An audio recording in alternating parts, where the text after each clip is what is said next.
Welcome to Street Apologists Live. All right, it's Vocab Malone in the house with David Wood, the one and only. Yo, yo, yo. And here we are today to talk about the twice banned episode of everybody's favorite webisode series, Islamicize Me. That's day 23 for those who are asking. Right now, today is Tuesday, July 14th, 2020. Man, oh man, who could have thought? It's about 10 after here, 10 after 5 here in Phoenix, Arizona. That means it's 8:10 for you out there on the East Coast. David, you're going to have to carry the show. I'm sorry. We're both tired. That's fine, though. Yeah. But, all right, man, so we're going to try to keep this one shorter. We just wanted to discuss the topic so people are kind of informed what's going on. So we are going to play some clips a little bit later on. But shout out to the live chat. You guys are coming on in. Shout out to you guys. Let's get right into it, David Wood, and let us set the scene for Islamicize Me. Set the scene for this banned episode. What? Is something already funny? What? Yeah. See, I come up with awesome, genius ideas for videos, and you do too, and stuff like that. But sometimes someone will say something, and then it's just an awesome idea. So Hayden Tang said, "Hey guys, I have a video idea for tomorrow called Yasser Qadi versus Yasser Qadi on the preservation of the Quran." So Vocab, if you didn't see the video that I uploaded like an hour ago, I played a clip of Yasser Qadi talking to one group saying that from the time of Uthman, there has not been one change in a single letter in the entire history of the Quran. And I got a video clip of him talking to another group saying, so yes, in different parts of the world, different Muslims read different Qurans that have different words and different letters, right? So he's completely, utterly, totally contradicting himself. So anyway, when I saw that comment from Hayden Tang, I was like, that's perfect. And call the video, Yasser Qadi destroys Yasser Qadi on the preservation of the Quran, and play that original clip of him making that claim, and then play all the other clips of him talking about the differences and stuff. And then it's like him just completely annihilating what he said somewhere else. But yeah, that perfect idea. Done. It's a done deal, Hayden Tang. I'm not giving you credit because I never do. I steal people's stuff. I steal all of Sam Shamoun's stuff. I'm the world's greatest thief. But I rob to the rich. I rob from the rich and give to the poor. Oh, okay. Well, we're learning a lot here, I guess. All right. So, let's. It was 2 years ago that Islamicize Me aired, and I believe it was during May and June. In fact, May and June. It was Ramadan. Yeah, of 2018. We released a video each day of Ramadan. Yeah, and it was recorded, I think, in the spring prior to that year, if I'm not mistaken. Primarily, it was done in that spring of 2018, and I think the first bump in the road we hit. Correct me if I'm wrong, as far as YouTube messing with it, because we are always kind of wondering what's YouTube's response going to be to this series. I think the first day was day 23, right? Wasn't that the first problem? Yeah, there was. The farting episode. They labeled that not safe for children because passing gas is not something that's safe for children. Even though you can go to 1,000 other movie clips and stuff on YouTube, and it's not a problem there. But for some reason, it was for us. But that video was still up, so most people could still watch it. But yeah, day 23, they banned that. I forget what happened. Did some other people post it on their channel? How did people see that? Well, so here's what I remember. The episode with farting in the mosque did get limited, and you did make a video about that. Mm-hmm. You kind of pointed out how silly it was that video is labeled not safe for children. It's the most Three Stooge like episode out of them all. It's the most childlike. Yeah, we're sitting there with like entire episodes on Mutta and Ho Dilla the pimp slapping me and stuff like that, and that's all fine. That's all fine for kids, but not one that's about about breaking wind. That's too much for kids. Yeah, so you got to be 18 to see that. Yeah, you really do. It's still like that on your channel, right? That's still the status of it, isn't it? Yeah. Yep. Mm-hmm. Yeah, so, okay, but at least it was still there and people could still see it. Then when we got to day 23, I think it played for like a day or two so people could see it, David, but then it got taken off. And so I think we did I did a discussion about it on my channel. I don't remember if you did a discussion on your channel, but you were just saying, hey, it's probably going to get put back on. And our primary suspect for why it got taken down was Hebrew Israelites, primarily because you had previously hosted a video featuring Hebrew Israelites on your channel, and they went after it. We know it was them because it was, I think, their attorney, because he was trying to get your channel for trademark, like copyright stuff.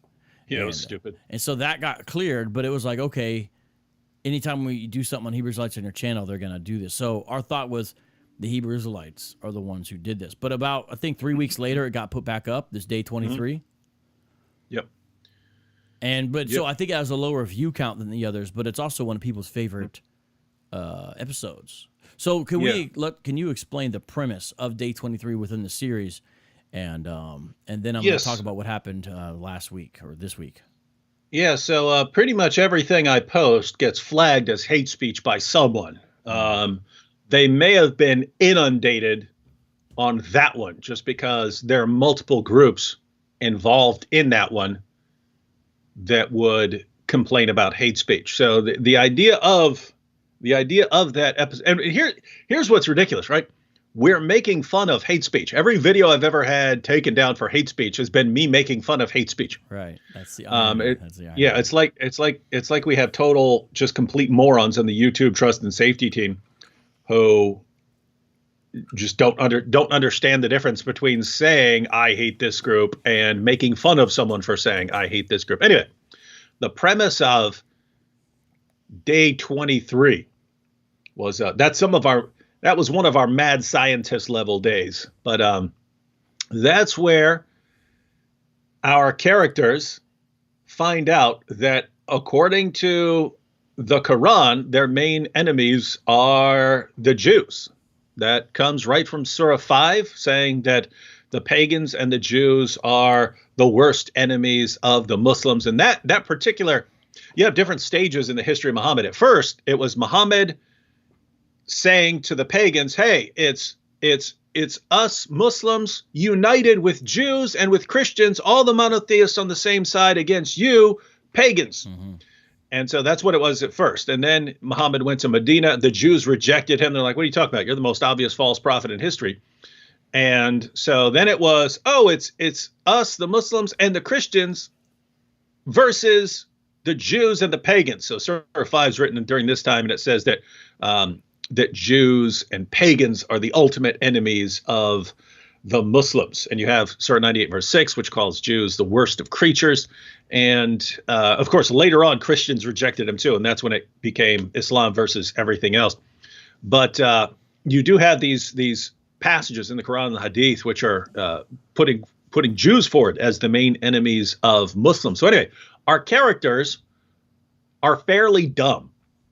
And so our characters find out that they're supposed to be confronting Jews. Not violent. They're not doing anything violently. They just want to have a confrontation, a debate, a discussion, something like that with the Jews. Theological discourse. They want to let them know they're false. In a way, it's their way to do dawah. Yeah. Their way to invite someone to Islam in a way. And we had already went out on the street one time, and there were some Hebrew Israelites in the background temporarily, but it was a different group, ironically. But they weren't prominently featured. It was mainly us speaking to people who were on the street and into the air. But if secrets revealed, the people that we're speaking to on the street and that Dawah episode are actually crew. You know what I'm saying? So now here we are in day 23, and we go to Starbucks. So we go to Starbucks, and then the video starts, and it's us saying that we have that the Quran commands us to confront the Jews, and so we've had to look around to find out who the true Jews are, and now we found them standing on the corner outside of Starbucks from where they control the banking system and Hollywood. And so I say something. It was improv. So yeah, that was a great line, though. Now everyone, obviously, this is all satire. One of the main things the episode is trying to do, and I say this with all sincerity, is to use comedy as a vehicle to make fun of and bring to awareness certain anti-Semitic attitudes by actually really ultimately two religious groups. And that's really what we were trying to bring out. Or should I say certain strands within two religious groups. That's what we're trying to do. And so we're saying all this stuff, and it's pretty funny because we're in full garb. You know, we have our beards, we have our kufis. Yeah, we rolled. From their perspective, we were a group of Salafi Muslims rolling up on them. Yeah, and you've got the microphone, and you're being like super loud, but you're able to naturally do it. You're like, why do these men not pee properly? So you keep on bringing up that they don't pee properly. Yeah, I forgot about that. So anyway, guys, the joke is that we're looking for the true Jews, but the Hebrew Israelites claim to be the true Jews, and so we roll up on them, but we're mad at them because, you know, they're talking about, you know, the kingdom is for black people, but Muhammad is like white. So we break out the hadiths. And we're quoting all of these passages, but we're quoting this stuff like them, where I will read something and then Vocab and John are the chorus. So I'll say, what color was Muhammad? And they go, what? Yeah. Read so they keep doing Bukhari 291. And said, this white man. So we didn't know what their reaction was going to be. We were hoping we would get into a discussion, but yep, they totally punked out. They didn't know what to make of us, and I can understand them being a little confused. They didn't know what in the world to make of us rolling up on them. Because our cameraman was also in Islamic Guard, so it looked like there were 4 Muslims. If I remember correctly, it looked like there's 4 Muslims plus a couple. I think there's one other cameraman, and then we had some people who stayed back by the vehicle, and so it looked like this group with what looked like to be somewhat professional camera equipment shows up with signs. We also had signs that said Muhammad was the white prophet with black slaves, which, again, this is from the sources because some of Muhammad's slaves are described as black. It literally says that. And we read the sources while we're out there with them on the corner. And so we yell, Muhammad was the white prophet with black slaves. And as you pointed out, we're refuting them, but with like the most ridiculous stuff in Islam. Like you have to pee while squatting. So we're challenging them on how they pee, but they won't answer, right? We're asking if they pee while standing or squatting. These men will not answer. You kept on saying that. These men will not answer. Now, everyone, the reason we're having to describe it to you is because the episode's been banned. I think you guys understand that. So we're describing it, but keep on going. So we weren't sure whether they were going to get into a discussion or ignore us. They ignored us. So then we kept kind of escalating until towards the end, you were standing there going, cowards will not answer. Cowards will not answer. Although one of the most interesting things was that what was that guy? Was he like Native American? What was he? There was a guy who they were dressed sort of like a mixture as far as the way they were dressed of Rastas and Native American. And the one guy looked something partially indigenous. And so they were talking to him, and his other friend looked clearly white, and they were ignoring him because it's IUIC, is your United Christ, the Hebrews Light Group. So they don't think that other guy can get in the kingdom, which is part of the reason we were out there. We were saying, how can white people not go to heaven when Muhammad was white? He's got to go to paradise. Yeah, so there's this guy who looked Native American or something like that, and he's with this white dude, but they're both like kind of Rasta looking, and so Vocab starts going, tell them about Bob Marley. So that was kind of funny. When you said it, it reminded me of the Apostle Paul when they bring him in before the Pharisees and Sadducees, and Paul goes, "I'm just here because I believe in the resurrection," right? Yeah. Which is true. It's the resurrection of Jesus, but that he knows these guys have a disagreement over the resurrection. That's going to start a big argument between them. And so I was doing that because if they're Rasta-ish, it seems like they would hold. They got to love Bob Marley, in high regard. Well, the Hebrew Israelites say that since Bob Marley had a white father, they say it was an Edomite, that Bob Marley cannot make it into the kingdom except as a slave. Now, this is just the one West Strand, okay? Not all Hebrew Israelites believe in slavery in the future kingdom. But this particular group did, and I knew that. So I was keep on saying, is Bob Marley going to be a slave in the kingdom? So if you watch the video, it's total madness. But basically, everything we're saying has a rhyme or a reason. Like everything makes sense in the context, even though it's helter skelter. It's funny that that dude that they were in a conversation with, he was like acting like he was Breaking Bad on everyone, and when we stood behind him, he turns around and goes, "Man, you can't be standing behind me. You can't be standing behind me." And so we didn't budge an inch because I'm thinking, you're not going to swing on a Muslim man. That'd be a hate crime, right? You get accused of a hate crime in a second, man. He knows that. He's not stupid. So we just stood there, and then he gave up on telling us to move. Yeah, because he was like, back up off me. Now now we weren't really. I mean, no, we're just standing behind him, right? Yeah, he's on a public street. We're standing behind him, watching the same group that he's watching. Yeah, but he was irritated by it, and I'm sure he had no idea what was really going on, right? No, that was confused. If you didn't know anything about what was going on and you're watching this was some confusing stuff. You got these dudes yelling about peeing properly, and Muhammad being white, and then these other dudes yelling all their stuff, which is funny because I mean, you started shouting them down, calling them cowards for not answering, and so it's weird because someone would say, "Oh, you're a jerk for calling them cowards," but this is what these guys do all day, right? They stand and scream. They stand and scream at everyone who's walking by. Yeah. As soon as we roll up on them and start challenging them, they totally punk out and ignore us. Like, what a bunch of cowards, man. Yeah, turnabout's fair play, if you want to say it that way. And certainly we weren't being truly threatening or anything like that. You can, the video's edited for maximum humor, but if you watch the video, there's one part where you can see the guy that we're talking about who's like, back up off it, who does kind of look back and kind of give a dirty look. But what's funny, in rewatching this video, I also saw a part where when I mentioned about our cargo pants in the Bible, that was funny. Yeah, well, what's funny is the guy he was with laughed at that part. If you watch carefully his face when I'm like, because they're saying they're dressing in like biblical garments or something like that. So guys, they're out there yelling, saying, other people don't wear tassels, but we wear tassels. So you see, we're dressing like the true Israelites. Right. And Vocab yells, "Cargo pants? The cargo pants in the Bible?"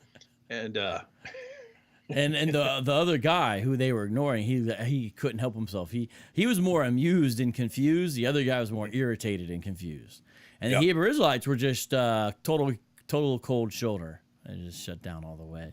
Yeah, they totally punked out. So here's what happened, David. It got on your channel. I think it was a community guideline for hate speech. You appealed it.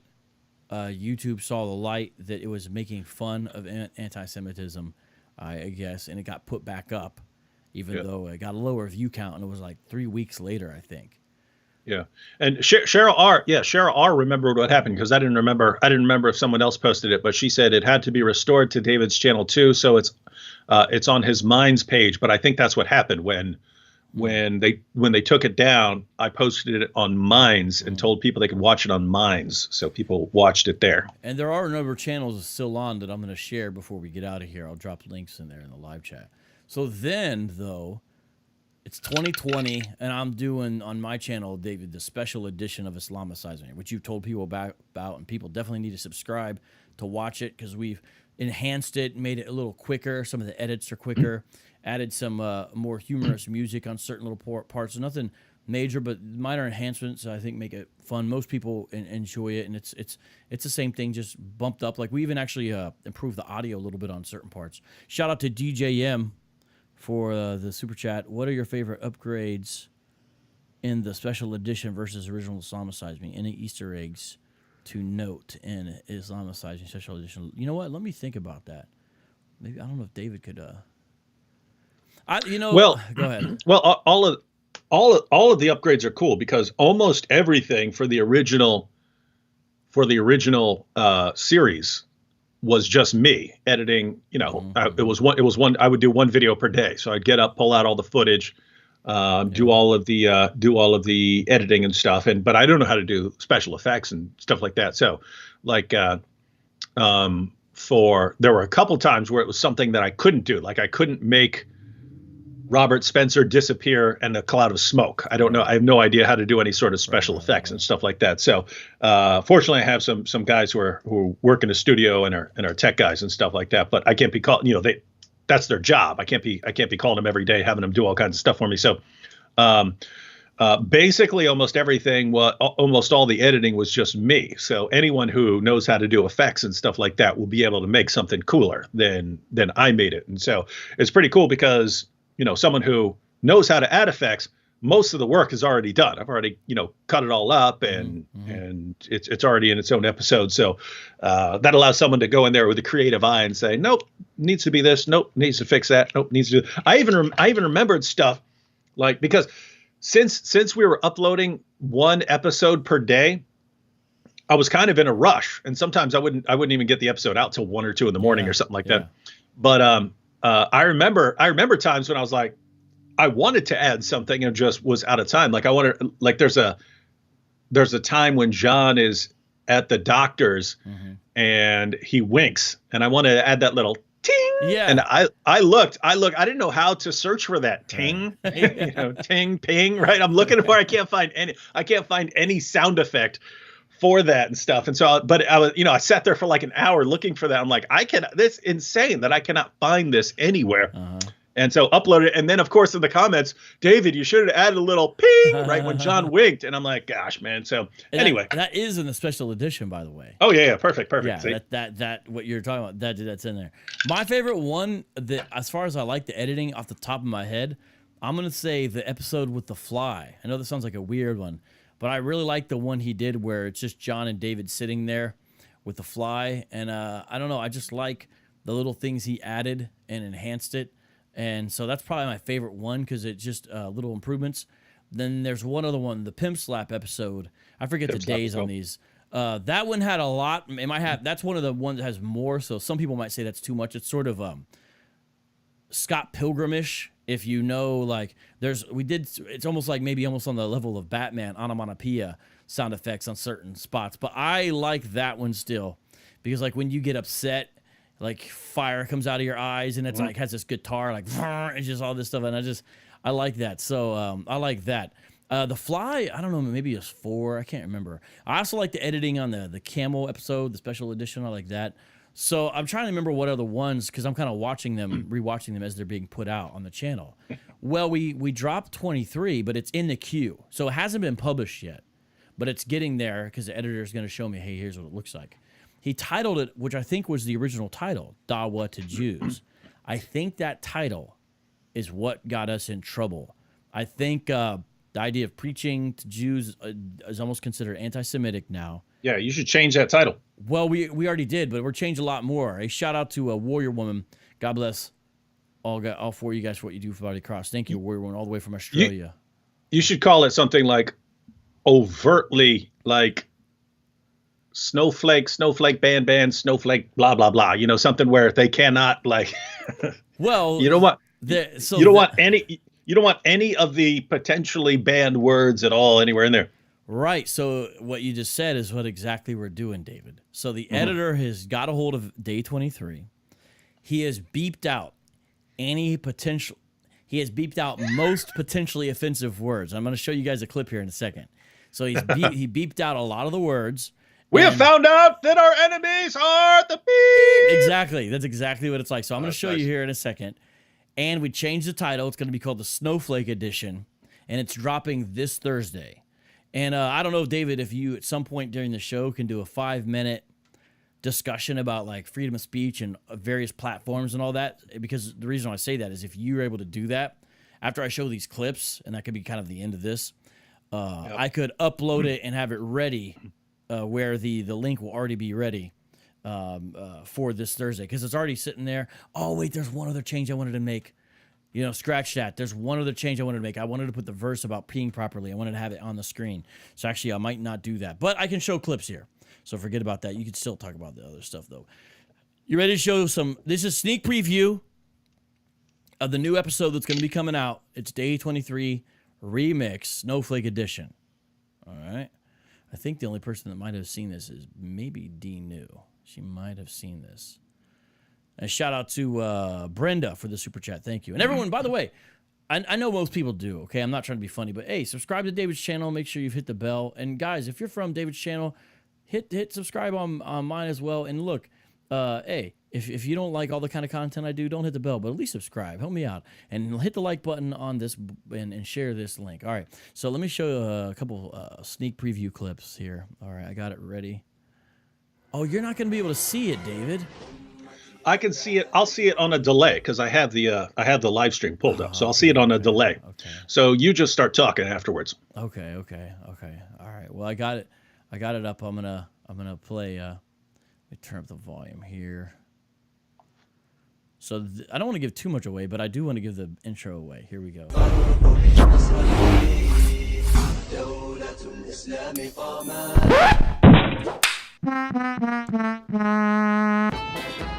So then we put this little screen in here about what's going on, you know.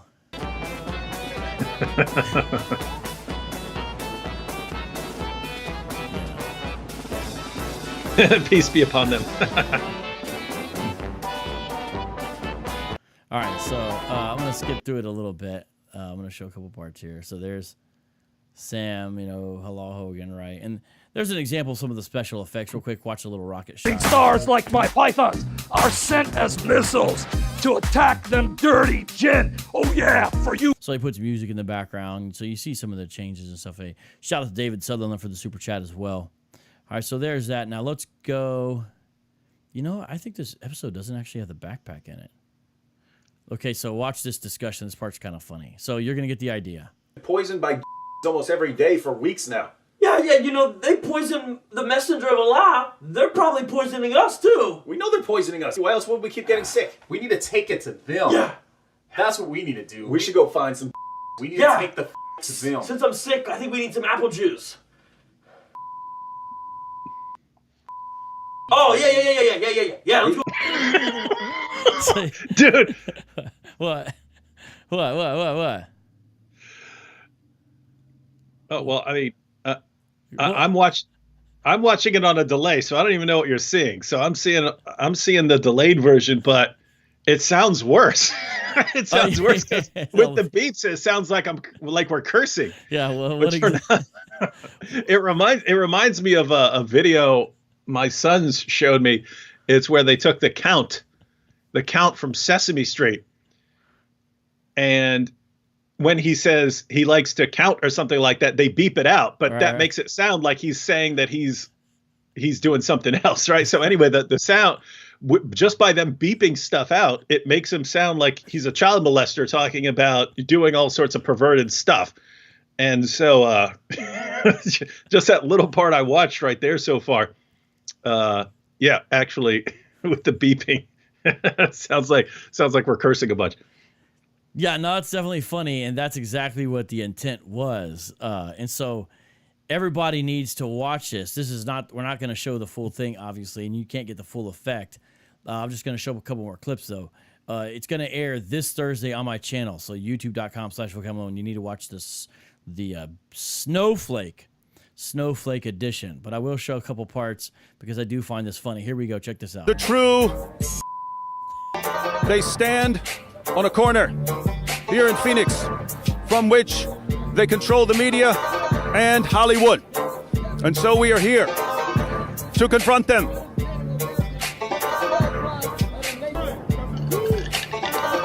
Here we find the true. Okay, so I think people are getting an idea. So, you know, we're confronting them. It's over the top, you know, but it's fun. And yeah, here's a couple little jokes here. His arm. What was Muhammad? White. What was Muhammad? White. So Muhammad was white. White. If Muhammad was white, White. then how can these men say that a white man cannot enter paradise? How is this even possible? We have more sources. Bring them out. Right? Right. So you get the, so check this out, David. Look at the sign. Because your shirt says it? I have a shirt that says Arizona Cardinals. Am I a Cardinal? Hey, bro, you right here. I notice you ignored that friend yet again. Make sure you tell these men that in the future you believe he will be a slave. Muhammad was the white prophet with black slaves. That's right. All right, so you get the basic idea there. I don't want to give it all away, but it is for the most part done. There's a couple more things I want to add before Thursday, but it's going to premiere Thursday, and so I think that's all the clips I want to show. Like I said, I don't want to give too much away. But... Yo, I'll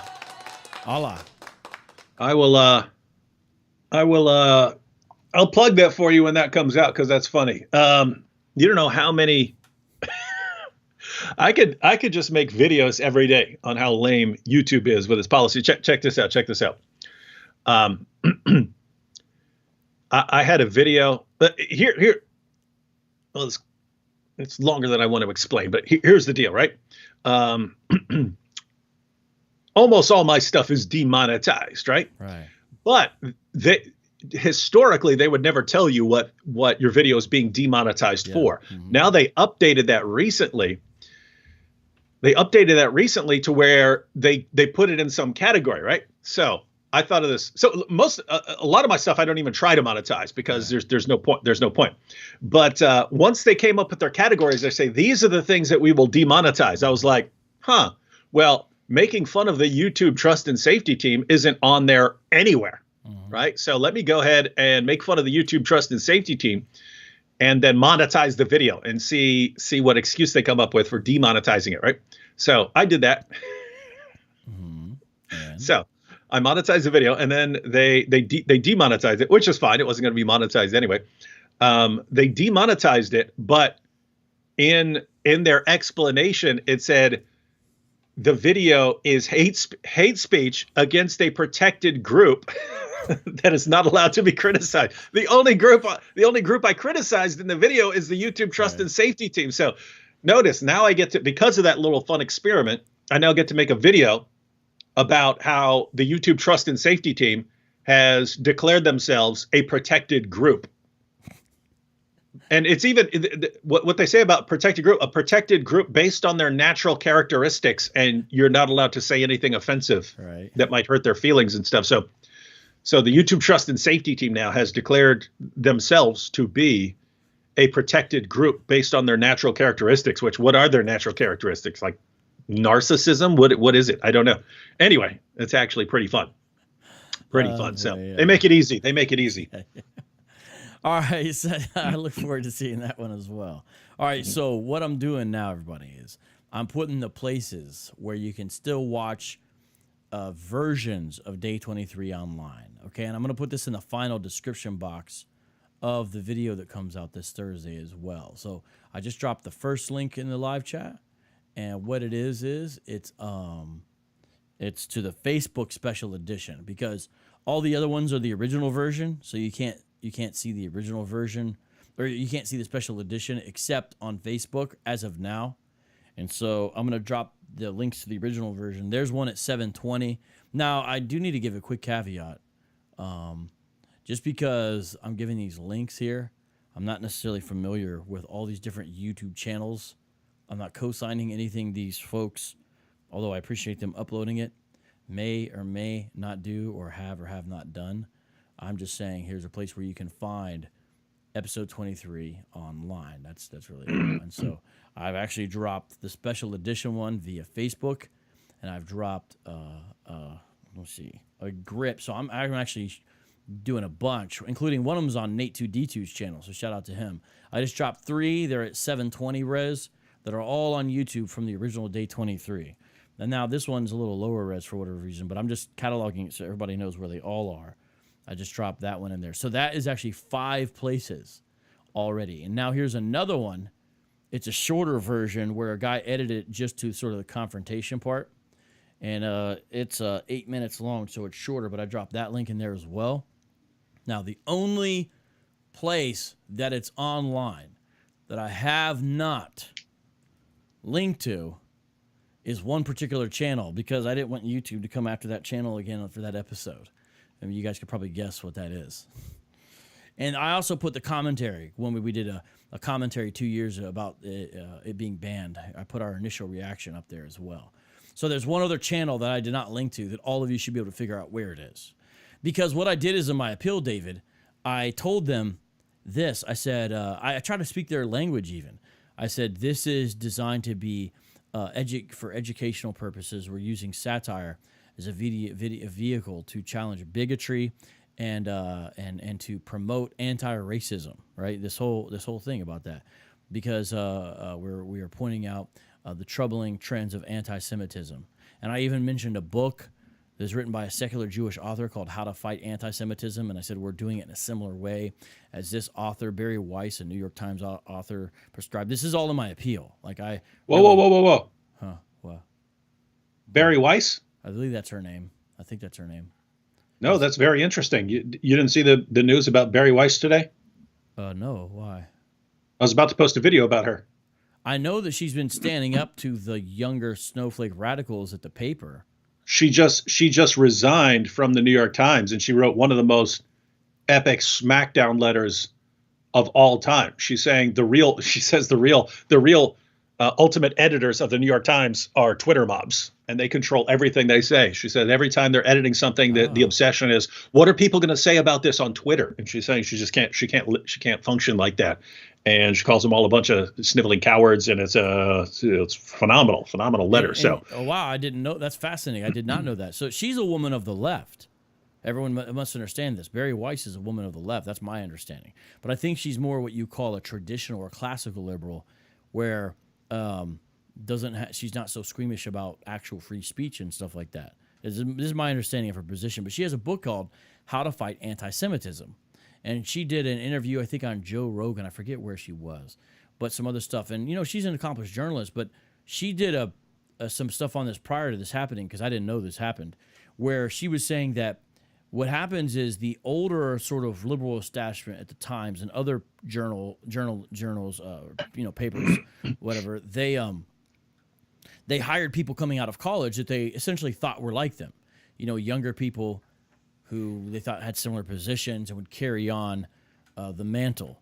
But what she's saying, and she's not the only one saying this, what happened is they didn't realize they did not have the same agenda as them. They were far more radical in their aversion to any kind of editorial or anything that disagrees with sort of a certain kind of pretty radical left view of politics and government and all kinds of stuff.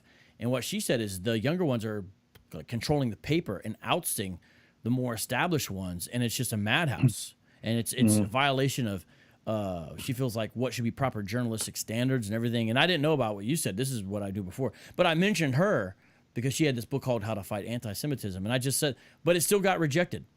It still got rejected. My appeal got rejected, and I also brought up the fact that it was on YouTube and other places. I said, hey, look, this has already got banned. The appeal was received, and so the ban was rejected, so it should be okay this time. And I gave him some details about that, and then I showed him places it was on YouTube, but none of that worked. And so I'm like, wow, okay. So we're gonna do the Snowflake edition this Thursday. By the way, she's right. I mean, there are obviously lots of different ways to go against hate speech and things like that. But I think the primary way should just be making fun of it, like endlessly ridiculing it, exposing it, drawing it out to the surface, and showing how stupid it is, so that other people watching and then laugh at it and start making fun of it as well. And the reason I like that is, there are situations when you have to get into some sort of physical altercation, right? If a terrorist shows up, the police are going to shoot the guy, right? They're going to shoot him. But if you're dealing with situations where there isn't some sort of imminent threat, then, I think the peaceful solution should be the favored one. So if you can mock and ridicule something until it becomes a laughable joke of a position, why would you not want to lead out with that? And so, you've got Islam and the things that the Quran says about Jews, and then you've got the Hebrew Israelites. And my goodness, why not show those things clashing and make it ridiculous and absurd and get everyone laughing at the stupidity of the claims that are being made? And then you have a totally peaceful solution. And, so for YouTube to come in and say, nope, can't do that here. Can't make fun of this group attacking Jews, and can't make fun of this group and what they say about white people, including the whitest prophet in history. Can't do that.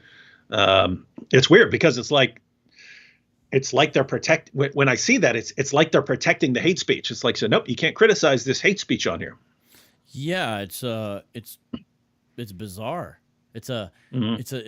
Everything is strange and unpredictable right now, and you just don't know. So now, I've got, your first time is a warning. I guess you were fortunate; they gave you 2 warnings, but I've got my warning there for hate speech. And so, if you guys don't hear from me a while on my channel, because my methods are different than David's methods. For example, like this getting banned on my episode, I'm sort of dealing with it kind of in my personality, my style, my way, which, David seems to appreciate, but it's probably a little bit different than what he would do.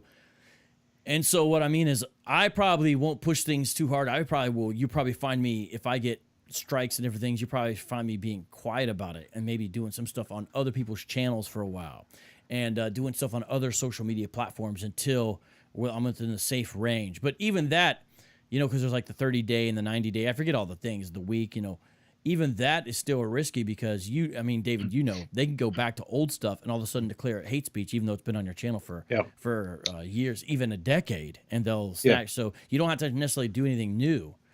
So yeah, and just so you know, your warning stays up forever. Yep. Mm-hmm. Your warning doesn't go away.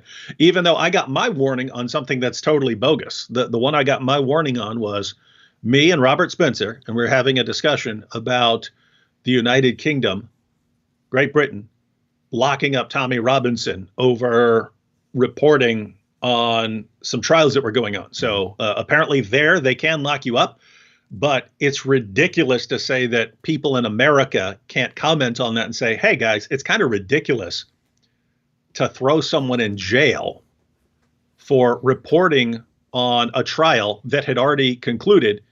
And even we're pointing out, even according to the law, it's only if he's sharing information that's not already in the public domain. In other words, it's not already available. Like if he's running out of there and giving information on an ongoing trial that could disrupt the trial, that's what the law is there for. All he was doing was reading like BBC articles. He's reading stuff that was already put out. So yeah, he wasn't doing anything new. So if it's already there, then why would he be locked up when he's just essentially making kind of he's accumulating all the different sources and just reading from them. Yeah, for people who didn't read them. So we're pointing out 2 things. One, the law is ridiculous that you would lock someone up for that. If you're worried about someone commenting on Facebook in a way that could, hurt the trial, which again had already concluded, the trial portion had already concluded. But if you're worried about that, then you sequester the jury, right? You keep the jury from going in and looking at this guy's Facebook page. You say, hey guys, you can't look up anything on the channel. That's how we do it in the United States to keep people from, if we're worried that information might interfere with a trial, you sequester the jury. You keep that jury insulated from hearing this stuff. You don't tell the media that they can no longer report on the story, because the reason Tommy was out there doing it was that the judges were doing that with every one of these grooming gang trials, right? They're saying, oh, no reporting on these. And then they would keep like this ban. And you've got these entire trials with all these guys and these girls that have been, groomed and molested for years, and no one's allowed to report on them. And it's just like, what? You can't report on this stuff? What are you insane? You need to report on this stuff, right? So that's his basic idea. So on the one hand, we're saying it's a ridiculous rule. They should have, we don't do that in the United States of America. Reporters can report. But 2, we were saying, even if you stick with that law, which we don't think is a good idea because of how it's being used, even if you do want to stick to it, he still wasn't breaking the law, so they basically hemmed him up for a law that he didn't break. According to the law, he is allowed to share information that's already in the public domain, which is what he did. So they locked him up. Then a judge eventually overturned that, let him out. Then they changed the charges to he was harassing people in a way that could cause them anxiety. which, I mean, if you've ever seen a trial here, reporters run right up to people. Hey, what do you think how this, that's all he did. Yeah. As the guys are walking into court, he's going, hey, what do you think? How do you think how the trial's going? What do you think that's it? Yeah.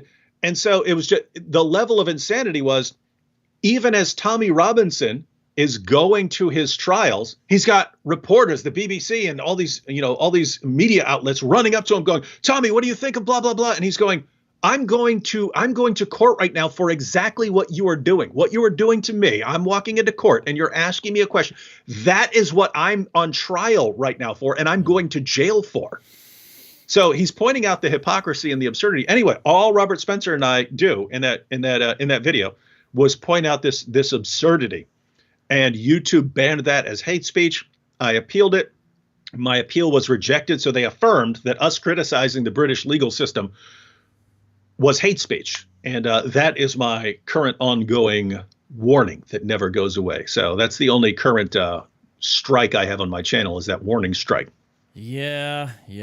So, that's kind of how it is. And, we thought Islamicize Me might ruffle some feathers, as it did. And I knew when I put it back up on my channel, it might ruffle some feathers. And so day 23 there, and I think it was just the fact that it said Dawa to a certain group, even though we're trying to point out anti-Semitism against that group, it was what got it. And so, Snowflake Edition so far has avoided that, and I hope that continues on. And so we'll see how the rest of it goes. We've got about 8 episodes left after the next one airs, and we'll find out how it goes. So this Thursday it will air on the channel, so you do want to subscribe so you can watch the Snowflake Edition, because I want to make a few more changes so you've seen some of it. But I think it's pretty funny and people will enjoy it, and hopefully we can kind of have some fun with it all. And you can still watch the original versions, which I just dropped in the live chat, and I'll also put in the description box as well.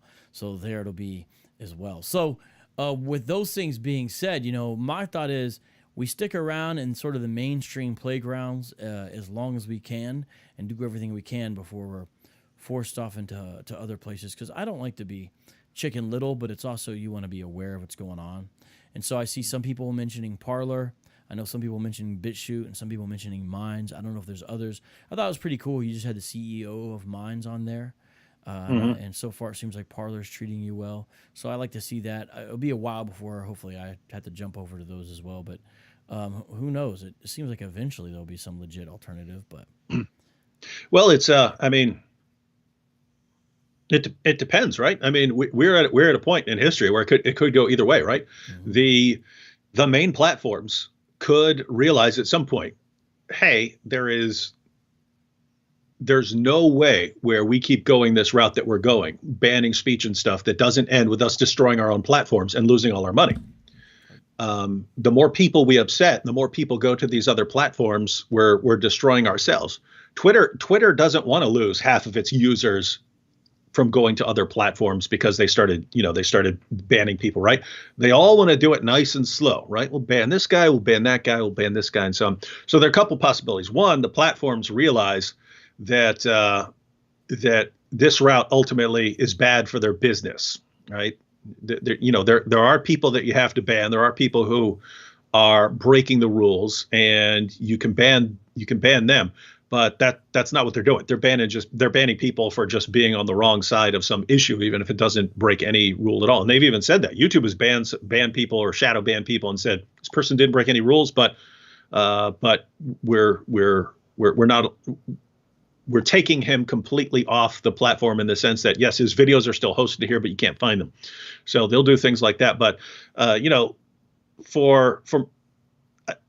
they don't ban me or take my stuff down for violating any rules. I don't. I violated one rule in the entire history of YouTube, and I didn't complain about that because I didn't know it was a rule, and now I did know it was a rule, and so I didn't complain about that. Everything else has been completely bogus. They say I violated some rule, and I didn't. Well, they do that with everyone, right? Facebook does that with everyone. Twitter does that with everyone who's on the wrong side of any sort of controversial issue. YouTube does that.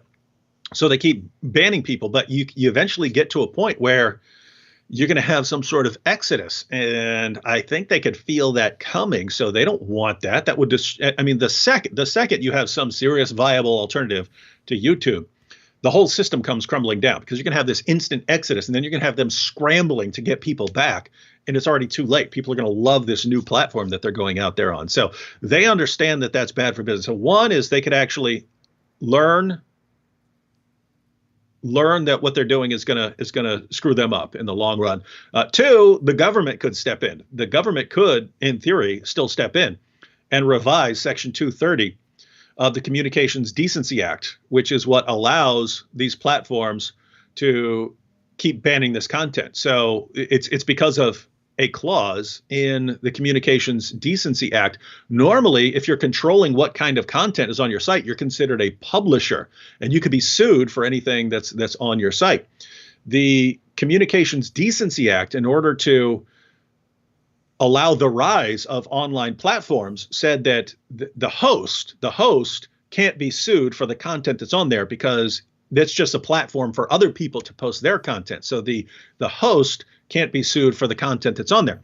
Well, the question then arose, well, what if the host needs to ban stuff? Does he then become a publisher? So they said, no, you can ban certain kinds of content, harmful content, violent content, sexual content, things like that, if you do so in good faith.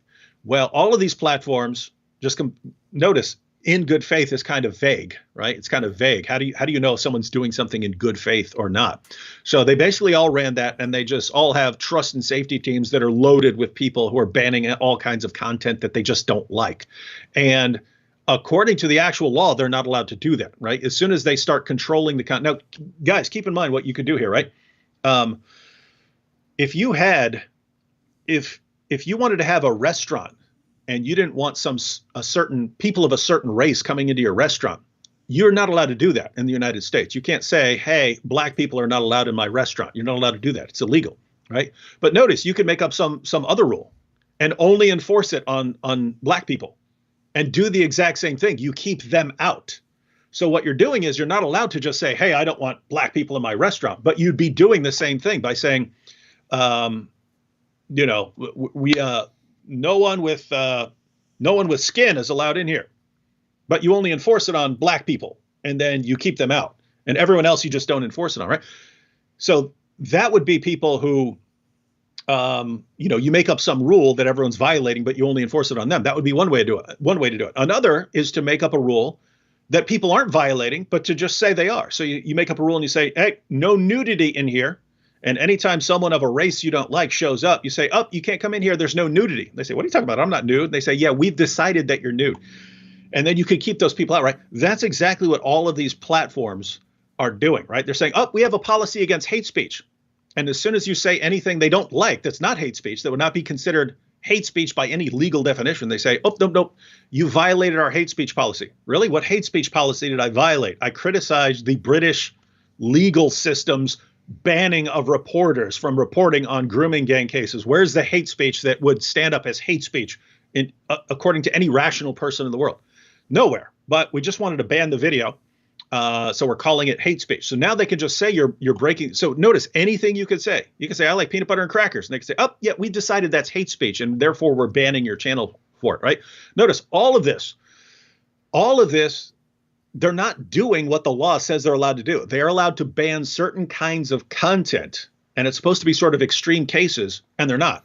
They're not. It's been exposed by Project Veritas when they went in there, and there's all these Facebook employees, and they're just saying, yeah, we ban anything we don't like. Yeah, I just sit here and I go through anything by a conservative or anything, I just start banning it. And that's what they're doing, and they're not allowed. So it's one other possibility is that the government will actually step in and say, guys, you're not actually obeying the law here. What you're doing is illegal. So you have a choice. Either you declare yourself publishers and not platforms, in which case that's the end of your platform, because they're not going to, then they can't have tons of people uploading videos that they could be sued over. Or you adopt some other policy, such as like a First Amendment-ish policy, where as long as you're not violating speech laws in very specific ways, your content can't be banned. But I'm to the point where I think Twitter and Facebook and YouTube would actually love something like that, because then they couldn't be blamed, right? And right now, the advertisers are going to Facebook and saying, we're cutting billions of dollars of advertising revenue from you because you're not blocking these people. I think Facebook at this point might want the government to step in and say, you're not allowed to block those people. In which case Facebook could say, oh, it's not, yeah, we'd love to block all that content, Verizon, Coca-Cola. We'd love to listen to you advertisers, but we're not allowed. The government says it's illegal for us to block that content. And therefore, sorry, our hands are tied. And so that's another possibility. The other possibility is they keep going down the road, going down this road. A bunch of people get fed up, migrate to another platform, and then you end up with a system of competition. And that would work out too, because then if you have genuine competition, if you have Twitter and an alternative to Twitter, and they're both viable, then you don't want to be the platform that's banning and blocking people, because then that just sends people to your competitor. And the more you ban people, the more people you send to your competitor, and you don't want to do that. And so it's this could go in all kinds of ways. And I think we're just kind of at that point in history where I could see this going in 3 or 4 different ways, and might know better what's going to happen a year from now. But we live in an interesting time, to be sure. And, there's a lot of good things about it. And so I don't want to be negative. You bring up often how we can reach people across the world while, sitting in our living room. And so we just need to recognize those aspects. And when we think of in the West, persecution, we really got to understand what real persecution is when we look at what's happening in places like Nigeria and in the Sudan, for example, and of course China and North Korea. We got real situations, and of course many Islamic countries as well. And so I try to have a balanced viewpoint of all these things, and kind of just recognize what's what. And at the end of the day, the Lord will build His church. He promised that in Matthew, and it will continue and endure for all generations. The Apostle Paul says in Ephesians 3:20.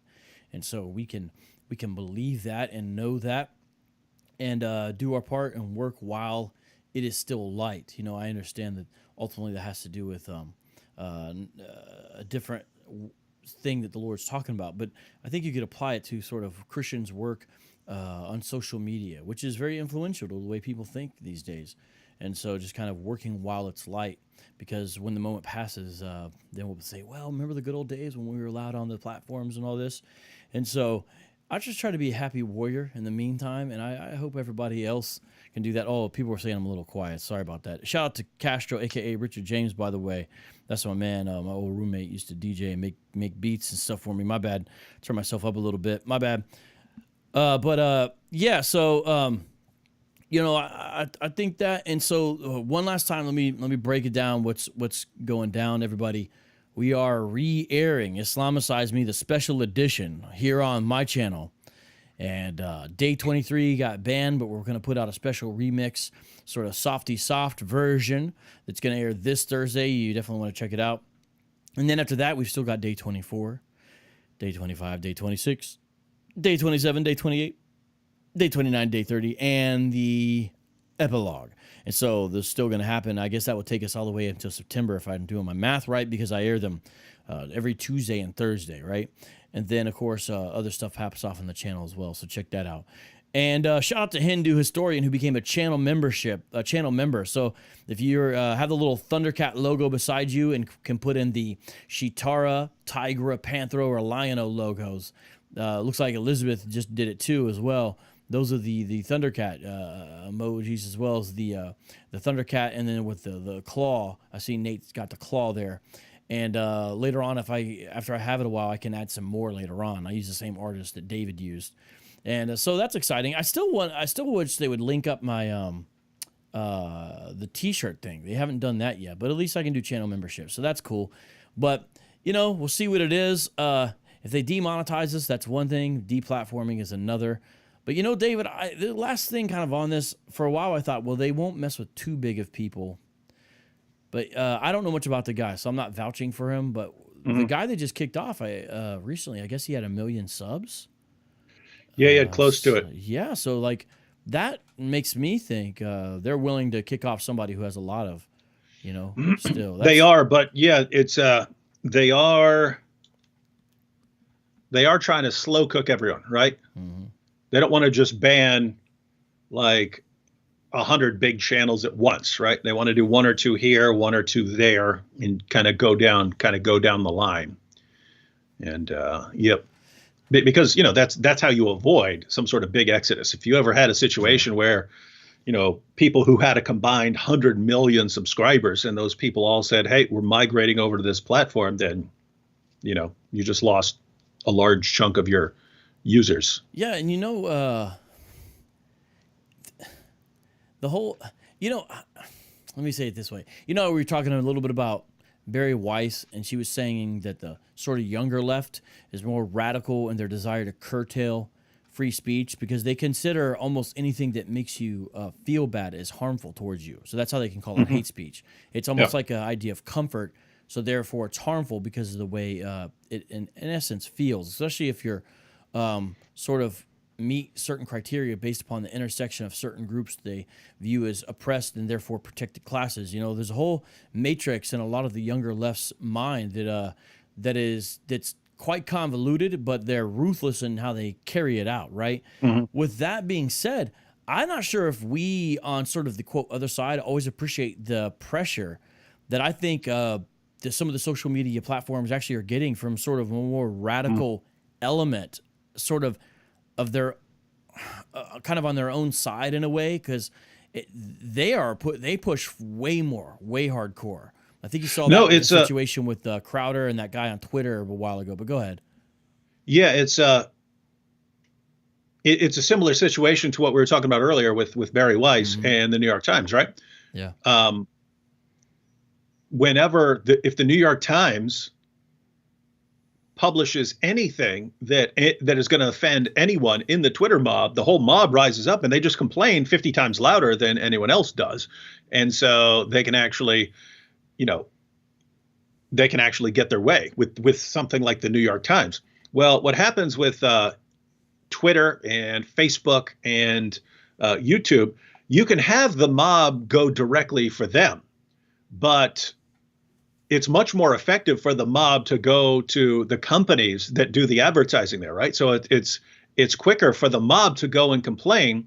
Look at this hate speech that's on YouTube. Look at this hate speech that's on Facebook and Twitter. You Coca-Cola, you Verizon, you need to pull ads off of this stuff. And guess what? That's how these companies make their money. So if you lose all of a sudden, if you're going to lose billions of dollars in revenue, if you don't ban someone, guess what? You ban him. And this is what led a couple years ago to what's now called the adpocalypse on YouTube, where all it was, the Wall Street Journal, they took some pictures of like Coca-Cola ads on racist videos. Now, if your video gets any sort of views and gets flagged and so on, guess what? You're not going to have any ads on there.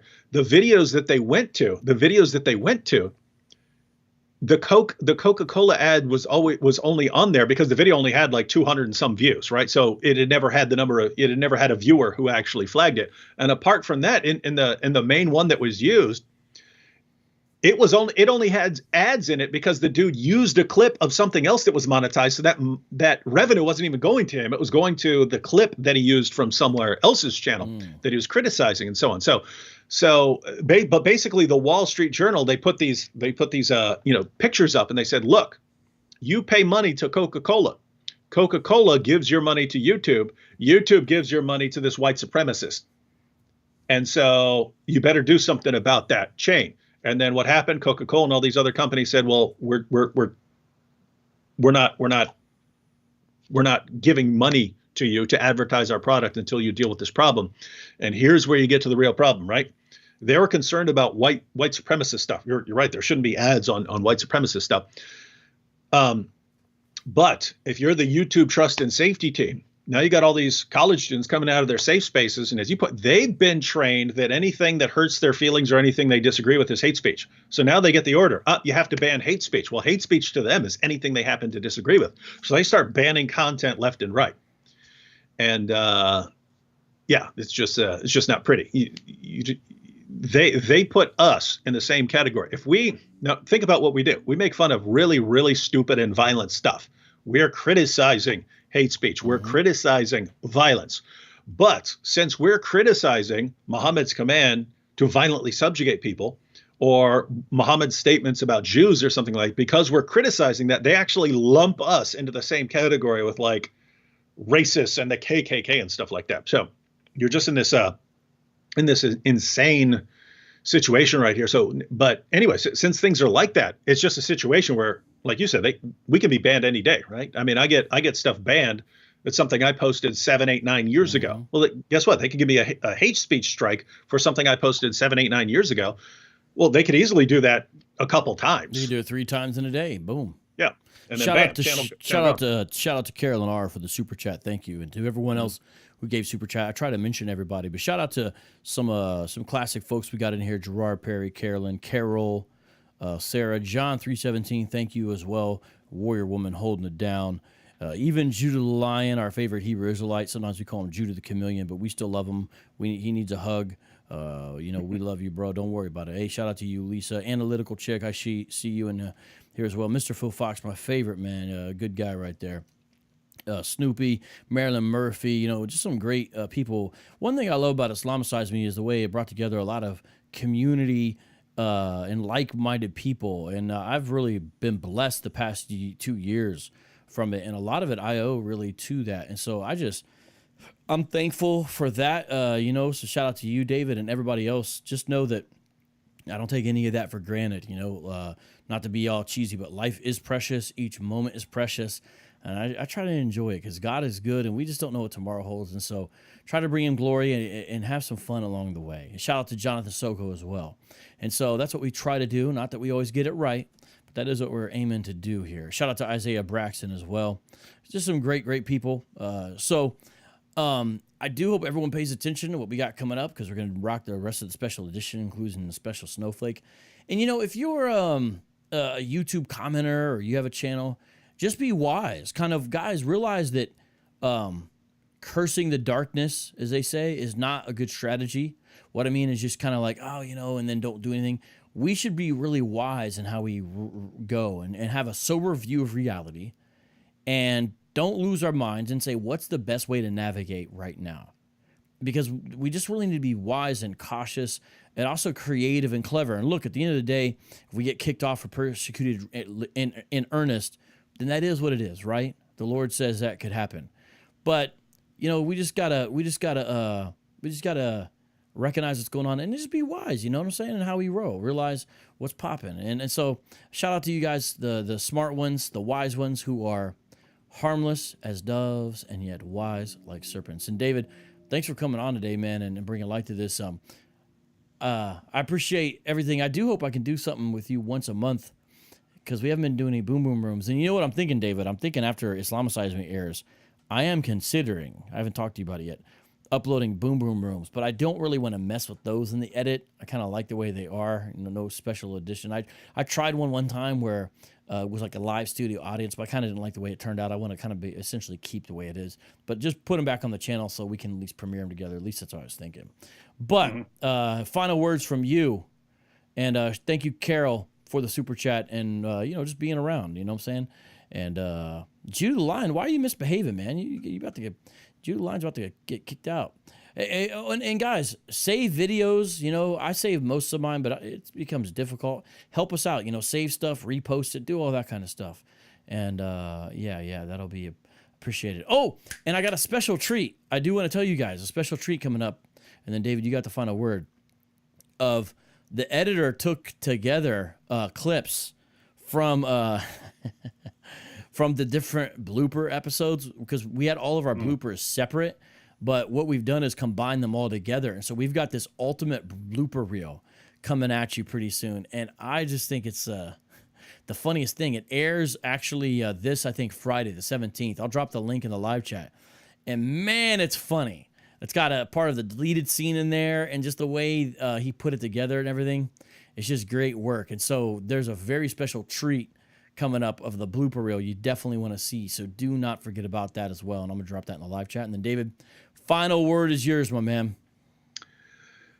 Well, as Vocab was saying earlier, we've got these platforms and need to use them while we still got them. Situation could be totally different a month from now, a year from now, or something like that. So we want to make want to take advantage of the opportunity, want to make the most of the opportunity that we have to reach people around the world. And so we'll continue doing live streams and making videos as usual. And as soon as Vocab sends me his calendar, should start up season 2 of Muhammad's Boom Boom Room next month. Let's do it. That's right, man. It's going to be dope. And I'm looking forward to that blooper reel, so definitely check that out. Shout out to G Spotter. Those that don't like the truth are often offended by it for the super chat. And so thank you guys for the subs. Whenever I have you on, David, it's always a helpful bump. You've got great people, and I love when they sub. I usually lose a couple of them because they don't like me as much as you, but a lot of them end up sticking around, and so I appreciate that. And we'll have some fun. So I think that's it, man. Let's talk again. And everybody, check out our alien show we did. I know it was sort of off topic, off beaten path for David, but we did a live stream recently on UFOs and aliens. And I thought it was, in a biblical perspective, I thought it was a good show. People seemed to appreciate it. So check that out on David Wood's channel. Yeah, and you'll hear how I got abducted. Yeah.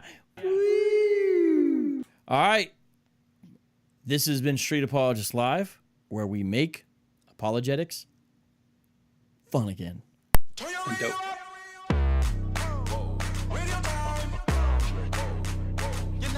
Street apologists. Street apologists. Street apologists. Street apologists. Street apologists.